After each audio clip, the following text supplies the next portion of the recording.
Shaitan sets his throne on water. You know that hadith, right?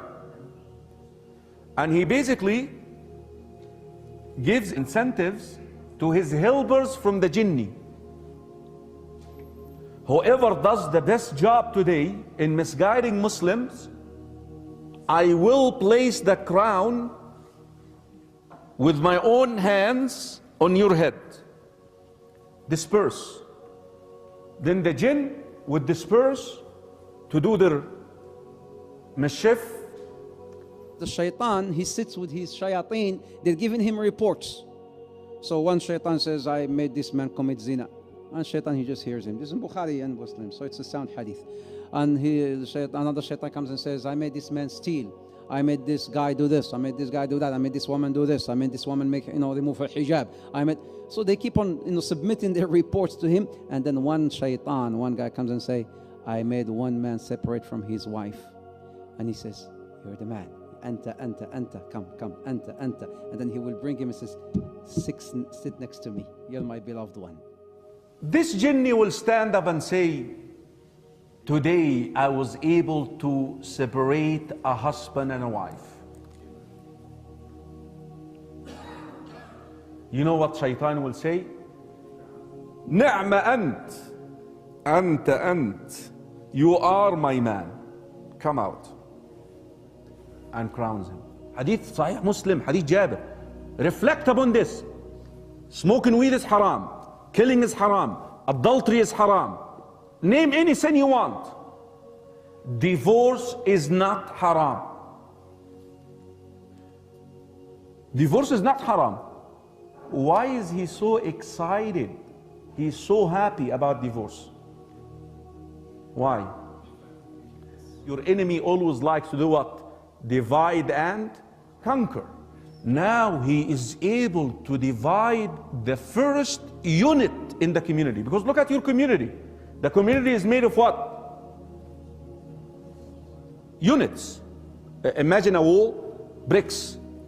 The family is the first brick in the community. The first unit. Becomes then easy to divide the community, divide a congregation.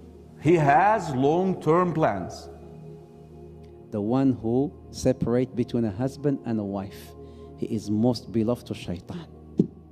Be careful. Don't let the shaitan trick you.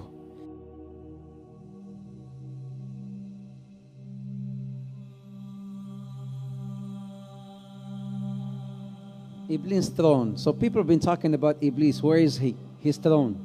The Prophet ﷺ has reported, in a very sound hadith, which is in Muslim, reported by Jabir, that Arsh al-Shaytan, Arsh Iblis ala al-ma'. Arsh Iblis ala al-ma'. The throne of Iblis, the throne of Shaitan, this is the master Shaitan. The master Shaitan, his throne is on water. Where? What water? What ocean? Allahu Ta'ala a'lam. But there are certain indications that could maybe tell us where his throne could be. There's another hadith where it says, "Innahu." This is also in Muslim. "Innahu عند برزخ الماء." عند برزخ الماء. What's a barzakh? A barzakh, it's like a partition. When you have the sweet water and the salty water, بينهما برزخ لا يبغيان, whereby the sweet water does not merge with the salty water. That's a barzakh. That's a partition. In this hadith, he says he is on this barzakh. His throne is on this barzakh. His throne is on this barzakh, which is again somewhere in an ocean. But now, I want to bring something up here. Have you heard of Triangle of Bermuda? What happens there? Something that nobody could still explain up till today. Flight 19. Have you heard of Flight 19?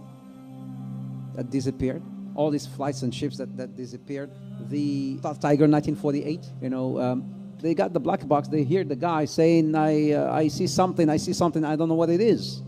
And nobody could explain. I see something. I don't know what it is. And then they said, okay, we're sending help. It's been recorded. You can play it. You can find it on the internet.